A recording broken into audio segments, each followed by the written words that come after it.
All right. So what I've been thinking about, and as a preface, I want to make it clear that this is all based on my personal conjectures, uh, my experience in my professional life with how organizing involves coders and putting product and code and all sorts of units of a business pointing in the same direction.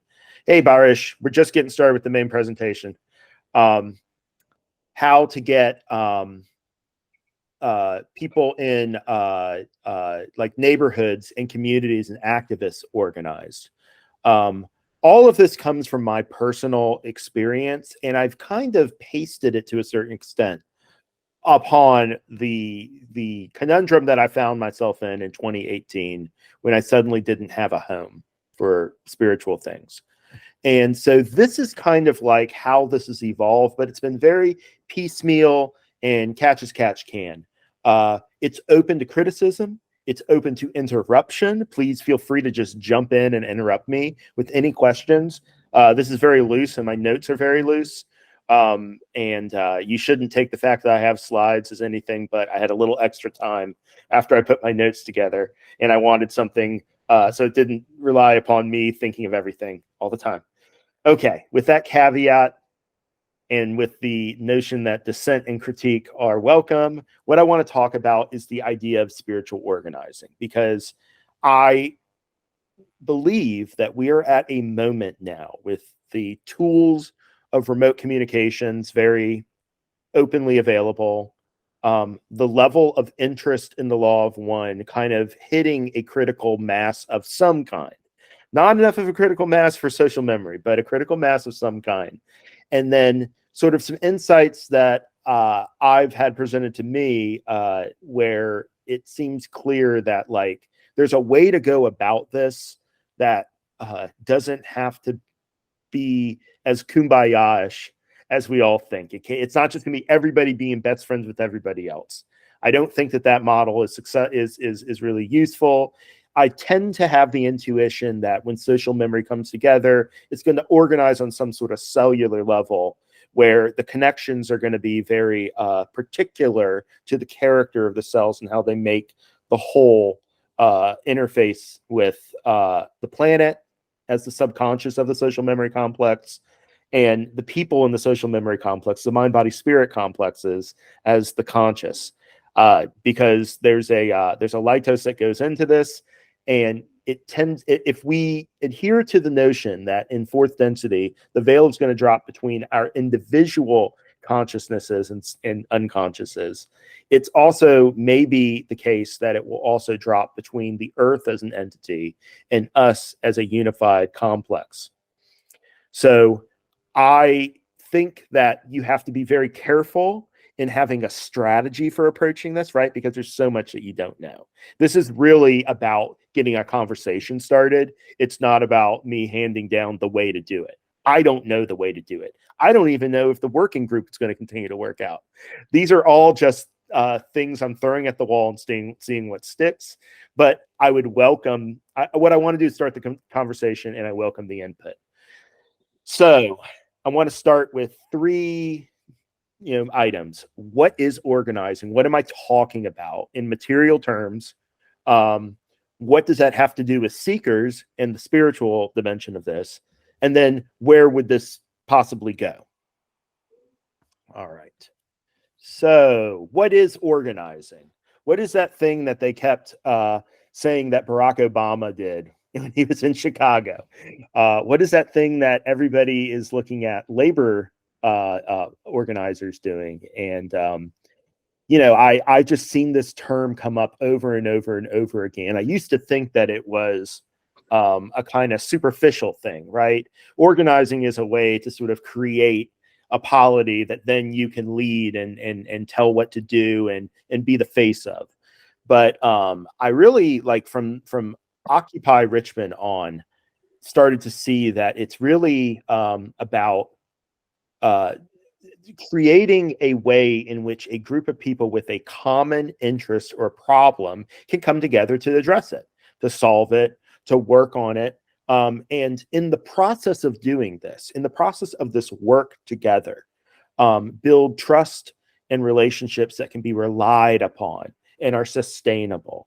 One of the things that really made an impact on me as somebody who's interested in the labor struggle is how common work over and over and over again has been shown to work against racial animosity within the working class. They've done studies that show that racist workers and minority workers who hate each other, they work together on a common cause, and somehow they find a way to to overcome those things. Doesn't mean it's a rock solid rule and that we shouldn't be addressing these bigotries on their own terms, but just the idea that there seems to be something in finding a common cause and working towards it that breaks down preconceived notions and makes people feel a camaraderie with each other. And then what is a social memory complex? What is a planet coming together? But this kind of camaraderie and this feeling that we all have this common thing at stake in this common project. So then how do we take that idea that, has been done by, political types, is done by business types, it's done by all sorts of types in the secular world. And how do we take that into spirituality? What would that mean? And how do we do it in a way that doesn't become creepy or culty, right? And also, most importantly for us in the Law of One, how do we do it in a way that maximally respects free will? And I think it's about recognizing that the starting position that everybody's coming from, especially in this late day, is a lot of isolation. Folks are more isolated now than they've ever been before. The solitude and the individuality of thinking about spirituality is pretty much at this point ingrained in everybody. Everything that can be done by some outsider to address that situation and give people more community is really building new foundations when it comes to spirituality. Nobody really has a lot of trust or accepts the legitimacy of mega churches, the Catholic Church. Pretty much, most people are kind of turned off by the way that their churches are governed a lot of the times, or their spiritual group. I mean, look at how talking to people online about the Law of One can often degrade into a power struggle or some sort of like uncomfortable thing.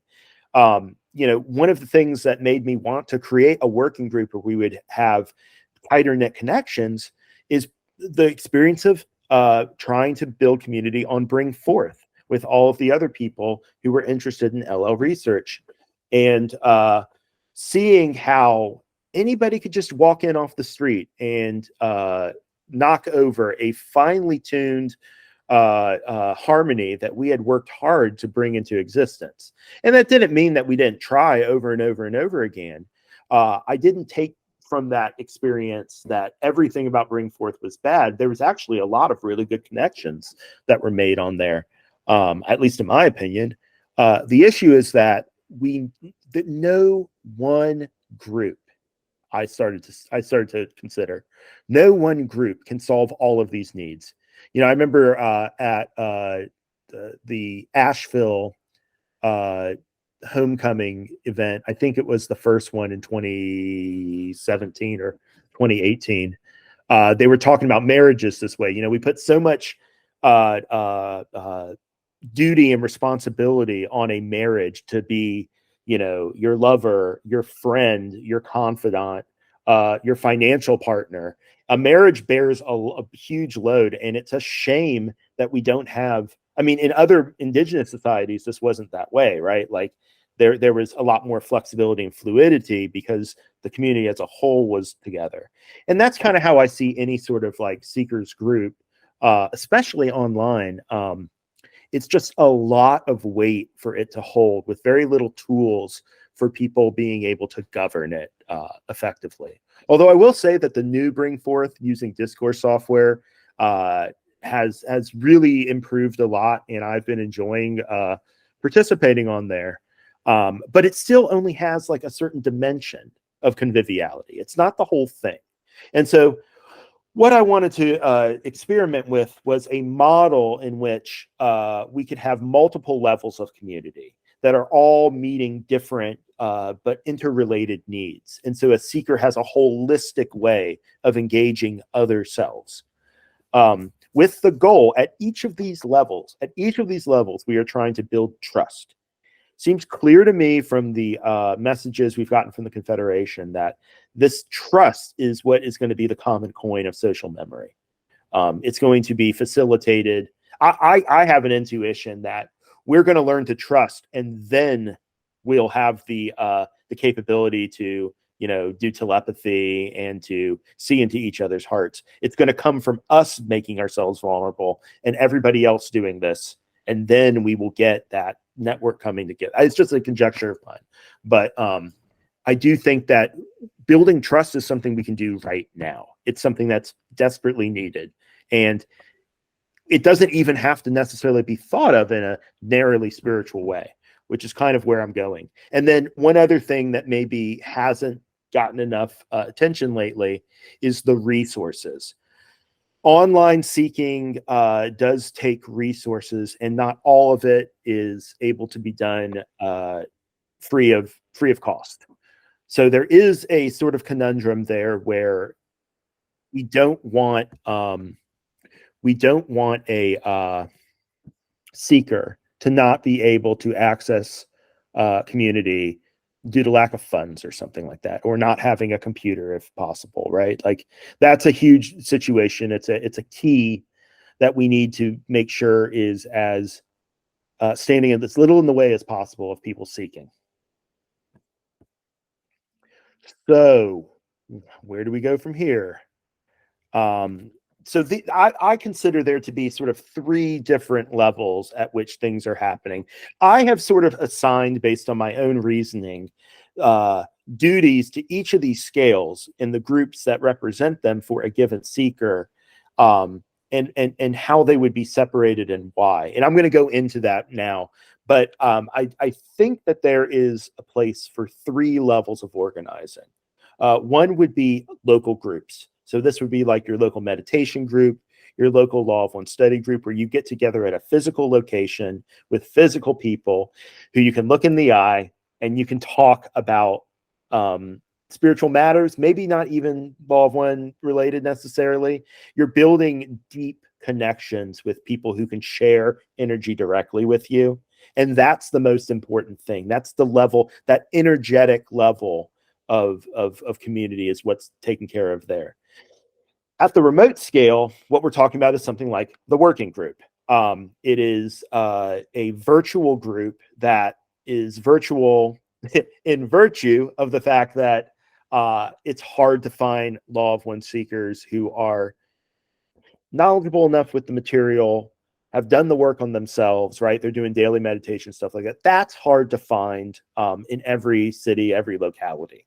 So at a remote scale, if we can make these commitments and start building trust, knowing that we've already done some of the work that gets things moving, knowing that we've already done the personal seeking that clears the ground for a group project to build trust in the way that we think, that's what the remote scale is. And then this planetary scale one, this is the work in progress. This is the thing that if you've seen me post about this idea of a council for social memory, what I'm talking about is an umbrella org that is not itself a seeking org, but is instead an organ of the seekers to be able to raise funds and sort of do things that span across channeling groups, span across different understandings of the Law of One, and can start to concentrate and distribute resources for particular groups. This way, the seeking groups can apply for grants or have some sort of funding relationship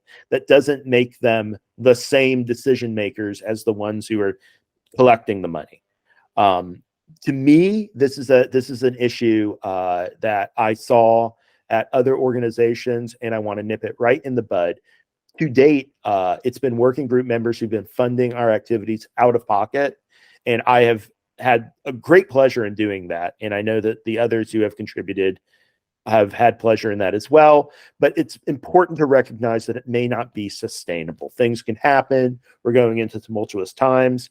And in my view, the way to deal with that is to come together as a community and to try to solve this at the scale that is necessary.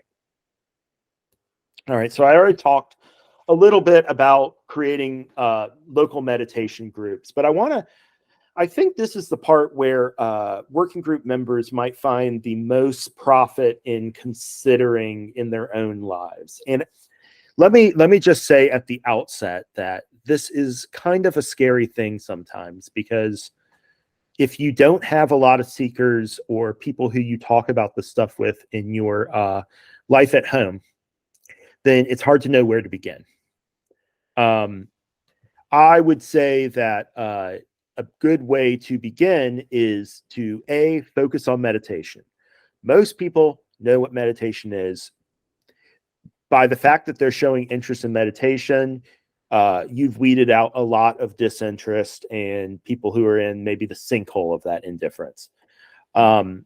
So you get people who are at least interested in self-inquiry. That checks a lot of boxes right out the bat. It's not sufficient for trust, but it gets you a lot of the way there. I want to say that it's not about finding necessarily people who have read the Raw Contact, who are super familiar with Confederation philosophical terms and all of that stuff. But that's a good thing. What we're trying to find are friends, essentially. We're trying to find friends who are conversant in some kind of seeking.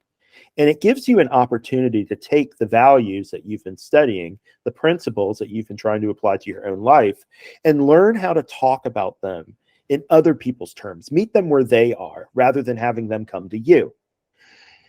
This is actually it's been super useful to me, and I am guessing that it would be useful to others to dip their toes maybe into it, because the more that you can talk fluidly and lucidly about the law of one in different contexts without using the terminology that we've all agreed encapsulate these concepts, the more you're going to understand the philosophy in depth, and you're going to see where the rubber meets the road, not just for yourself, but other people. This will help with service. I want to tell you about how we do things in the Richmond Meditation Group. So you have an idea of one model that's been working. And this meditation group has been going on through the pandemic since November 2018. So I didn't think it would last this long. I'm kind of shocked that it has. Somehow it worked. And I can tell you, it has to do chiefly with putting a flag up and making sure that it's always up. If you say that you want to do meditations every Wednesday, the crappy part of this is that you have to be the one that's always there. They get to skip. They can not go. They can flake out, and we have to be okay with that. There is no point getting upset about it. I learned this the very, very hard way, that, you go to all of this effort to put this together, and then nobody shows up. And sometimes it can seem a little bit inconsiderate. And this is great catalyst. This is a great way to look at your reactions to things and to find a way to balance them. In the meantime, it's pretty easy to hold your tongue when it's people you don't know well. And so you have that as a saving grace. And the more that you really want this, the more that you learn that you just have to be patient. I can tell you to be patient. I remember Steve telling me to be patient. I still wasn't as patient as I needed to be. I had to learn by putting my hand on the stove. And I imagine that's how most people learn. Does anybody have any questions at this point? I do, but I'm going to save it for the end. Fantastic. I wanted to go into how Richmond does things just so you have a model. It is based on Carla's practice of running meditation sessions on Saturdays, usually, I think, for a long time. Public meditations. And these were meditations that often had channeling, but we don't do public channeling meditations in Richmond. That's an invite-only thing. And what we're doing in the regular meditations is we get together. I usually offer people drinks. It's really helpful if you can brew coffee or have seltzers for people, and just make them feel comfortable. That was one thing that Carla was very adamant about, is being a good hostess, being a good host, and making people at ease. If you want, one thing that I've learned the last 10 years, you want friends, you want to be seen as somebody who's friendly and outgoing and cares. Show that care materially with food and drink. People love that.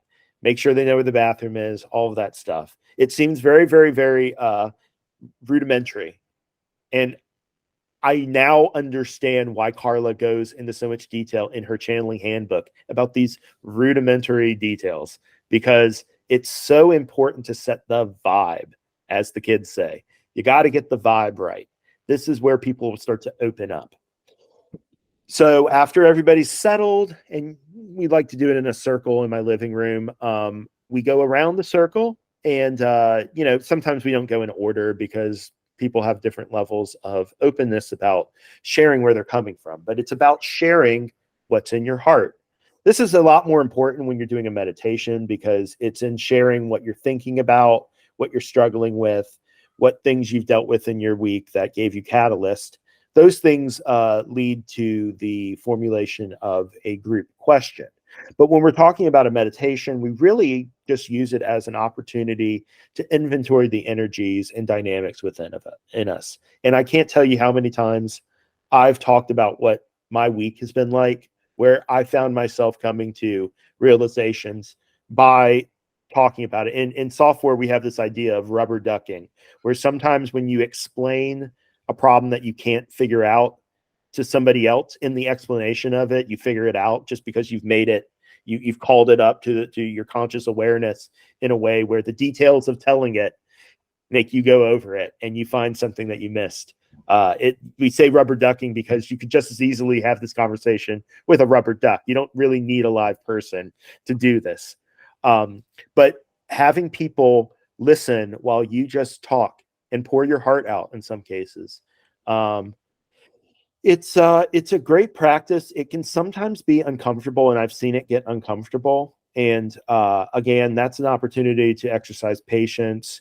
I remember we had one person come one time, and only one time, who was in a really, really tough domestic situation with drug use and everything.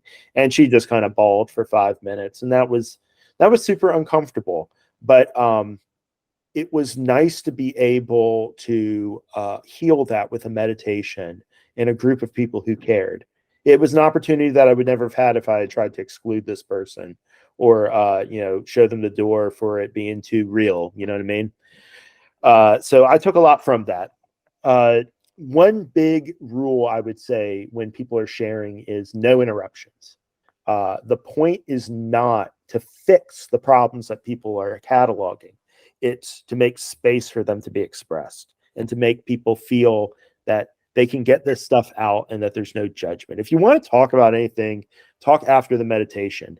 But in the sharing circle, we're really just trying to get clear on the energy everybody's bringing. Then we agree on a meditation duration. We usually do anywhere from 10 to 20 minutes. We don't really go that long, and we never have. I don't think we've ever done 30 minutes. And it's just what people are comfortable with. I have a little app on my phone that has a prayer bowl sound with a timer built in. So it sounds like I'm hitting one of these Tibetan prayer bowls or something like that. But it's really just an iPhone timer. If possible, get distractions out of the way. I usually have problems with the dogs, which is why I am moving our venue from my house to my church as of this coming Wednesday. And that's an important point. And that's basically our meeting. We do the meditation, and then I might read some Confederation channeling excerpts. We might talk about a book, but we just kind of shoot the shit afterwards. And that's just the way it is. It's very relaxed. We can talk about topics that didn't get addressed earlier. And getting back to the idea of venue, I totally understand that you might not want to open your home up to total strangers. I should say that I didn't open my home up to strangers. I was able to assemble at that first meeting in November 2018 about a dozen people, all of whom I either knew directly or the people that they were bringing, they knew. It was by transit property. So it worked out really well, but I have never had a meetup.com meeting at my house.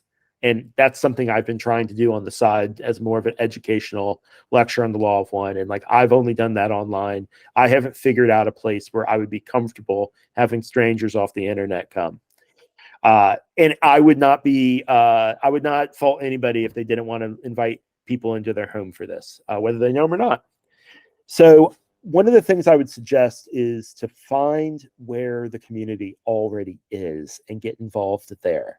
I wish I had known about the First Unitarian Universalist Church of Richmond a lot sooner, because I would have been able to narrow down people who were interested in having a meditation group that wasn't done according to a strict Buddhist liturgy or something like that. That exists, and there's a lot of stuff like that at different, rec centers and stuff like that.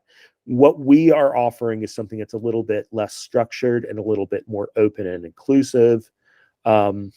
And that's what is going to set it apart, if anything sets it apart.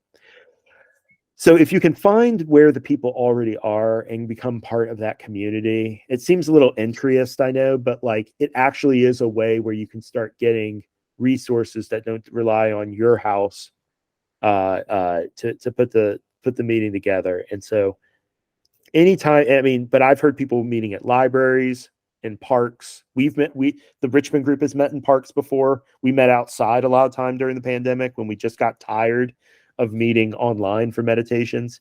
Meditating over a Zoom chat sucks. It's not very good.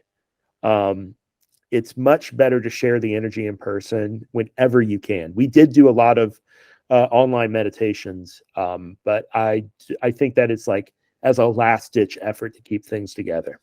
Nobody skipped as much as when we were remote. Anyway, I would, think about who in your life you would be willing to talk about these deeper issues with. Maybe you have nobody, but you might have some people, and it doesn't take a dozen people. I was extremely racking my brain to get those dozen people together, and they didn't keep coming out. It trickled down to one or two of those people. And it hasn't been the same one or two or three or four people who've been coming out every week. So start small if you have to. Maybe one other person or two other people, that's absolutely fine. And then a lot of what I've found is that people find out by word of mouth from that initial group what's going on, and they'll find you eventually. If you need some way to advertise it online, talk to me about that. We can put up a page. I just put up a page for the Richmond Meditation Circle on the Other Selves Working Group site, and I can do that for your group as well.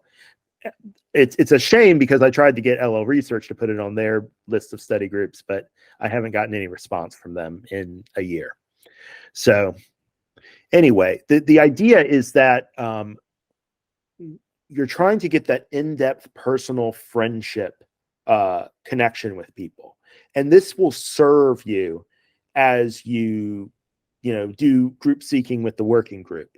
As we do these things that are a little bit more that aren't as, they don't have the warmth of personal connection in person. They sort of have to find that by other means, and it's harder. Right now, I can tell we're all dedicated to this, but it's hard to feel connected when we're looking at screens.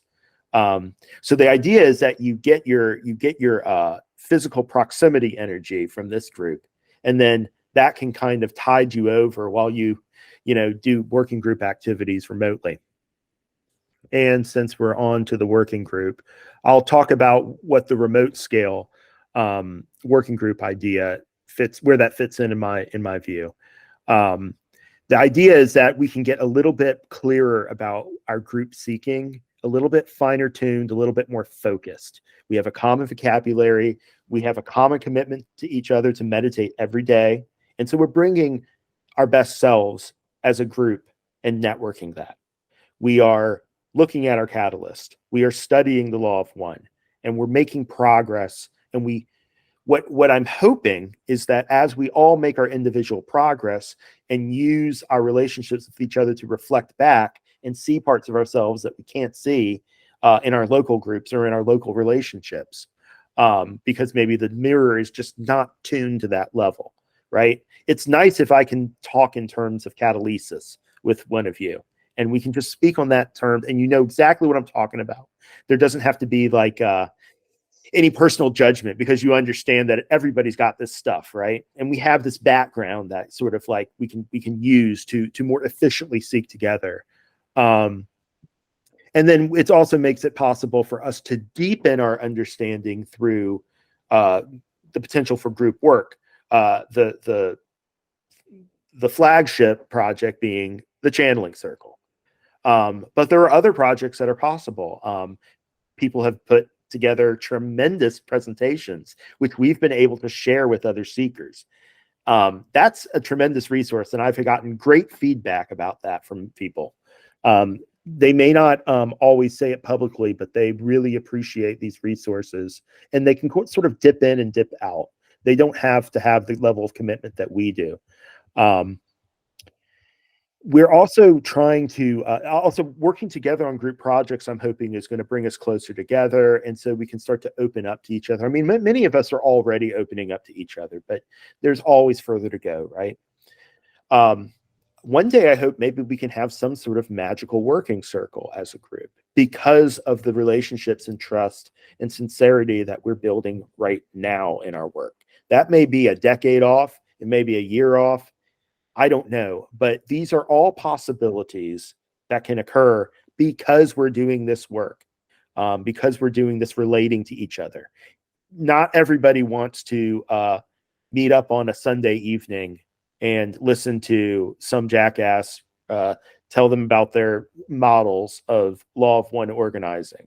So y'all are a distinguished group in that you're willing to put up with this. And we can do a lot of stuff with that, I hope. And I'm hoping that, you know, people can bring their ideas to bear as well. And we can really start finding consensus and through the group work, building trust. And that leads us to the last sector, planetary scale. So this is really, really, really blue sky thinking for me. But it's the idea that there is a need for an accountability in the organizations that sort of, I don't want to say govern seeking, but that govern the messaging, right? Govern what the law of one means, who is practicing it in what ways. It also seems to me that there's a place for fundraising, but it's such an icky thing to mix with the actual like seeking work that we're doing. Nobody wants to like start counting, you know, like accounting for people's contributions or anything like that. At the seeking level, we just want to work together and we just want to support each other. But we will need resources that we can't always source on our own. We will need guidance that we can't always get from within our ranks about where we fit in the larger network that we're building. So my idea, and this I am totally willing to hear pushback, and I've already heard different ideas for a nonprofit. From Steve, I don't think that this is necessarily against that. It's just a different idea of a role that a nonprofit could play. It would be something where perhaps we would form a board that would be composed of people who are leaders in law of one oriented projects right now. So they already have skin in the game. They're already invested and they've been doing work that is visible. These are people who are the leaders in our larger planetary law of one community. And what I was thinking was we would start with them some of them on the board. And in the meantime, we would put together a dues-based membership organization with voting rights. I was thinking that we could use consensus software like Lumio, which came out of the Occupy movement. And it's about helping people have the discussions online with tools that help them come to consensus and then ratify that consensus. This could be a way in which governance could occur, and after the initial board's tenure is up, that kind of group, if it's able to make these decisions, could elect a new board. And then it wouldn't just be like people who are on the board because I think they belong there, or we think that they belong there. It would be what the community thinks. In terms of distributing resources, the idea that makes the most sense to me is something where this nonprofit would issue grants for projects to seeking groups. For example, for a channeling intensive, or for a book, or for some sort of like maybe we do like a ritual magic weekend or something, or we host some sort of get together. We want to put together a new project with a new server, and we need a design that we have to pay for. All of these things would be reasons for us to seek funding. A lot of us are going to be part of this larger organization and contributing money.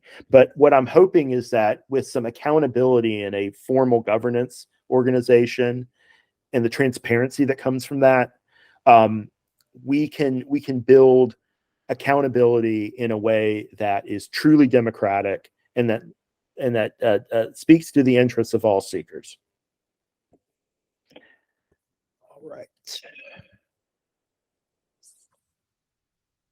Yeah, so this is just, I think, the final slide. Creating relationships at multiple scales allows us to build redundancy into the seeking organizing. So it's not, I hate to say this, but if my seeking and my spiritual community relied only on the working group, I would feel pretty lonely sometimes. At least I can think of times in the past where I would have felt lonely. Having the local meditation group saved me. I want that for other seekers. I want them to have that redundancy and that depth. If I only had the Richmond group and I didn't have the working group, I wouldn't have nowhere to take those insights in meditation and those deeper conversations I want to have about the philosophy. I need it both. One is not better than the other. They serve each other. And so I don't know if the umbrella organization can fit into that, but I'm interested in something like that. I definitely think you need to keep finances separate from seeking. That comes from personal experience with an organization I will not name. And remember, it's all about trying to build trust. And to the extent that these organizations frustrate that, they should be thrown away. One thing that I feel very strongly about is that when we're building these things, we need to see them as means to an end and not an end in themselves. They are tools that we use. Remember that first slide. It's organizing is bringing to get people together with a common interest that allows them to address it. The only reason that the institution, the group, the nonprofit exists is to address a problem that seekers have or a common interest that they have. And I really want to stress, as a good anarchist, the idea that although we know that like these organizations tend to form thought forms around them, right? They are bigger and they are more in depth and subtle than just structures of laws or rules or conventions that we follow, right? They do have an energy to them, but that energy needs to be evaluated on its own terms and not seen as like an end in itself that needs to be preserved at all costs, an end in itself that needs a legacy created about it. No, these are all things that we're doing to help us build trust with each other. So I'll leave it there. And well, folks, that's the whole idea there. That is the proposal in its nascent state for a 3-tier organizing approach to making sure, and this is the whole thing that we're talking about, making sure that Law of One seekers out there on their own have resources, have community, something that isn't really supported by a single organization right now. And it's up to us, I think, to put that in place so that it's not at some other organization's mercy, but instead is a democratically controlled concern.